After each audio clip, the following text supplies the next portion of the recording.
अस्सलाम वालेकुम व्यूअर्स। अभी मैं आ गया हूँ रामपुर के चौथे नवाब हामिद अली के मकबरे पर, जो कि रामपुर के अंदर स्थित है।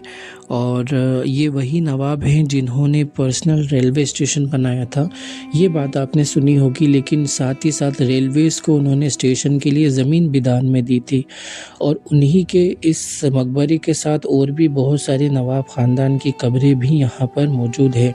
जनरली इस जगह को भूल भुलैया के नाम से जाना जाता है। स्थानीय निवासियों को यहाँ कोई इन्फॉर्मेशन नहीं है।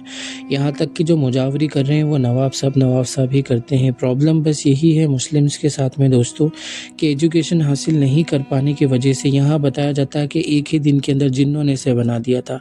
कुछ भी अजीब व गरीब रिवायतें यहाँ पर बताते रहते हैं शिक्षा की कमी की वजह से, और इसी वजह से निगलेक्टेड स्थिति के अंदर है।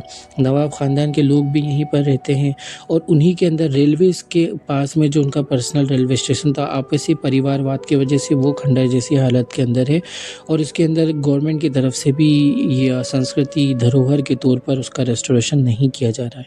प्रॉब्लम यही है कि उन लोगों में भी नेपोटिज़म है। अगर वो अपनी पर्सनल ज़ात बनाने की जगह, इवन हामिद अली साहब ने कोशिश तो की, लेकिन ये चीज़ें कि एजुकेशन कौम परस्ती के लिए इस्तेमाल किया जाना था, ताकि देश के अंदर अगर इस तरह के हालात बन रहे हैं कि निगलेक्टेड स्थिति में किया जा रहा है, डेवलपमेंट नहीं किया जा रहा है, तो वो शासन और प्रशासन का हिस्सा नहीं। चलिए शासन का हिस्सा मेजॉरिटी की वजह से, लेकिन प्रशासन का हिस्सा शिक्षा के साथ हो सकते हैं, पत्रकारिता का हिस्सा हो सकते हैं, सुरक्षा एजेंसीज का हिस्सा हो सकते हैं। और वो अगर हम तालीम कौम के लिए काम करेंगे, कौम बनेगी तो कौम से हम होते हैं, और देश की तरक्की भी होगी। देश का 30% भाग के साथ अगर इस तरह का भेदभाव हो रहा है, तो कहीं ना कहीं उस कौम के जो ज़िम्मेदार पावरफुल लोग हैं, इवन नवाब ख़ानदान के लोग हैं, अगर वो यहाँ के कौम के लोगों की तालीम की तरफ ध्यान दें तो ये रेस्टोरेशन यूँ ही हो जाता। हामिद अली ख़ान साहब जो कि इतने बड़े नवाब रहे हैं, और उनके इस तरह की स्थिति के अंदर है कि यहाँ के बेचारे जो लोग हैं जो मुजावरी कर रहे हैं वो तक तालीम याफ्ता नहीं, उनको कुछ भी नहीं मालूम है कि जिस मकबरे पर वो हैं वो किसका मकबरा है।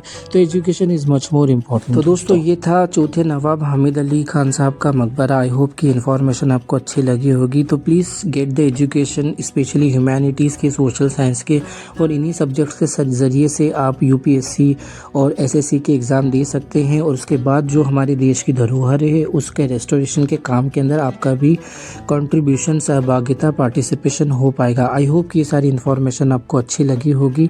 सो as I tell you that I am travelling all over India just to tell you the real history of old Sufia and Sultan and connection between them. Please like, share and subscribe my channel.